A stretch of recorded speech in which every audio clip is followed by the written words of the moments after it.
नमस्कार, जय श्री कृष्णा। मित्रों, व्रत विधि विधान के इस एक और एपिसोड में आपका स्वागत है। मैं हूं धीर कुमार और आज के इस एपिसोड में मैं आपको कथा सुनाने वाला हूं रमा एकादशी के बारे में।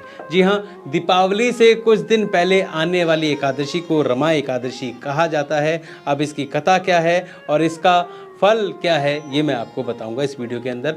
इससे पहले मैं आगे बढ़ूँ, आपसे रिक्वेस्ट ये है कि अगर आप हमारे चैनल पर नए आए हैं तो इसको सब्सक्राइब कर दीजिए और इस कथा को ज़्यादा से ज़्यादा लोगों तक पहुँचाएं।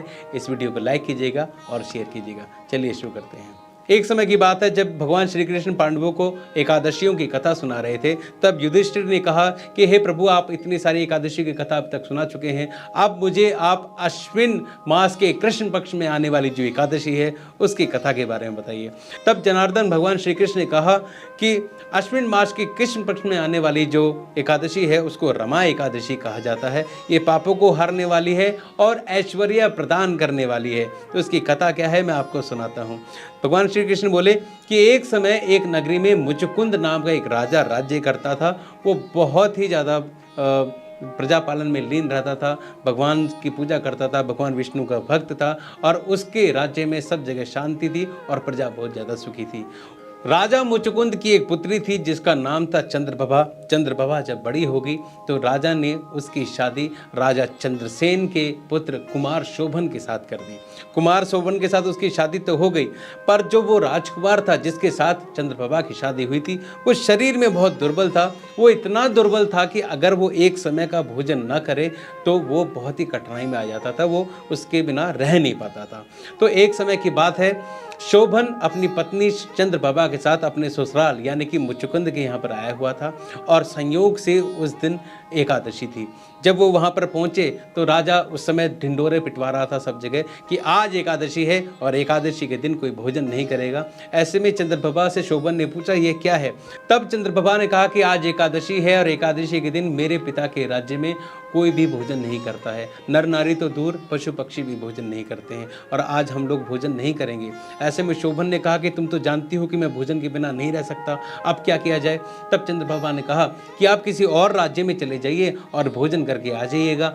अगर आप यहाँ पर भोजन करेंगे तो मेरी बहुत ही निंदा होगी, आपकी भी निंदा होगी। ऐसे में शोभन ने कहा कि कहीं जाने की जरूरत नहीं है, ऐसा करता हूँ मैं आज उपवास कर लेता हूँ, जो होगा देखा जाएगा। शोभन उस दिन उपवास करने लगा। सुबह से दोपहर हुई, दोपहर से शाम हुई, शाम से रात्रि हुई और उसकी जो भूख है वो बढ़ती गई। वो भूख इतनी ज़्यादा बढ़ गई कि सुबह होते होते उसके प्राण पखेरु उड़ गए, उसकी मृत्यु हो गई। तब राजा मुचकुंद ने और राजा चंद्रसेन ने उसका दाह संस्कार कर दिया और पिता की आज्ञा से ही चंद्रप्रभा अपने पिता के घर में रहने लगी। एकादशी के व्रत के प्रभाव से जो शोभन था उसको मंदराचल के शिखर पे स्थित देवपुर नाम का एक विचित्र नगर जो है प्राप्त हुआ और वो बहुत ही ज़्यादा शान से, बहुत ज़्यादा ऐश्वर्य में वहाँ पर रहने लगा। तब वहाँ पर एक दिन मंदराचल पर्वत पर मुचकुंद के राज्य का कोई ब्राह्मण था, सोम शर्मा करके, वो वहाँ पर से गुजरा और उसने देखा कि ये तो बड़ी विचित्र नगरी है और वहाँ का राजा कौन है। उसने देखा कि वहाँ पे शोभन विराजमान है और उसको देखकर वो पहचान गया एकदम से। जैसे ही शोभन ने उनको देखा और उनका परिचय लिया, सोम शर्मा से कहा कि आपका यहाँ बहुत बहुत स्वागत है। सोम शर्मा ने पूछा कि आपको तो मैं जानता हूँ, आप ये बताइए कि आपको इस तरह की ये गति कैसे प्राप्त हुई, ये ऐश्वर्य कैसे प्राप्त हुआ। शोभन ने कहा कि मैंने एकादशी का व्रत जो है संयोगवश कर लिया था, इसलिए मुझे ये नगरी प्राप्त हुई है, परंतु मैंने जो वो व्रत किया था वो श्रद्धा के साथ नहीं किया था। तो ये जो नगरी है मेरे को लगता है कि स्थायी नहीं है, ये अस्थायी है, कभी भी ये विलुप्त हो सकती है, ये नहीं रहेगी। आपसे मेरा निवेदन है कि आप मेरे ससुराल में जाइए, वहाँ पर मेरी पत्नी है चंद्रप्रभा, उससे कहिए कि ये अपने प्रभाव के कारण वो हमारे इस नगर को स्थायी कर दे। सोम शर्मा ने उसकी बात सुनी और तुरंत वो मुचकुंद के राज्य में चला गया और उसने चंद्रप्रभा से सारी बात कही कि मैंने प्रत्यक्ष आपके पति को जीवित देखा है, वो वहाँ उस तरह से रहता है मंदराचल पर्वत के शिखर पर, और उसने आपसे कहा है कि आप आए वहाँ पर और उसकी नगरी को स्थायी कर दें। ऐसे में चंद्रप्रभा भी अपने पति को देखने के लिए ललायत उठी और पिता की आज्ञा पाकर वो सोम शर्मा के साथ वहाँ पर चली गई।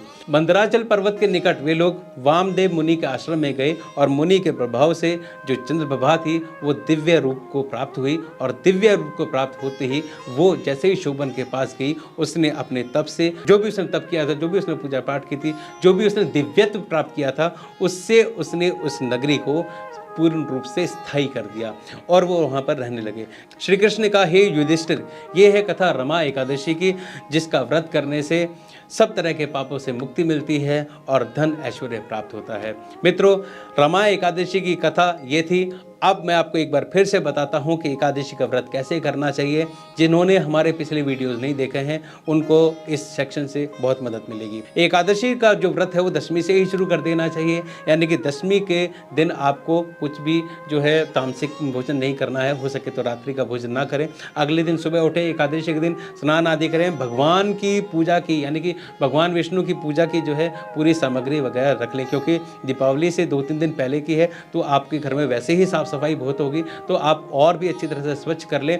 और दशमी के दिन ही भगवान विष्णु को प्रिय तुलसी के पत्ते तोड़ के रख लें, क्योंकि एकादशी को तुलसी के पत्ते नहीं तोड़े जाते हैं। और आप एकादशी में तुलसी के पत्ते भगवान विष्णु को चढ़ाएं, उनको अर्पित करें। और आप तरह तरह की चीज़ें भगवान को अर्पित कर सकते हैं। भगवान का ध्यान लगाएं, भगवान की पूजा करें, रात्रि में जागरण करें। उसके बाद द्वादशी को सुबह उठकर स्नान आदि करके भगवान विष्णु की उसी तरह से पूजा करके और सबको दान आदि करके आप व्रत को खोलें, व्रत का पारण करें। मित्रों, इस तरह से एकादशी का व्रत किया जाता है।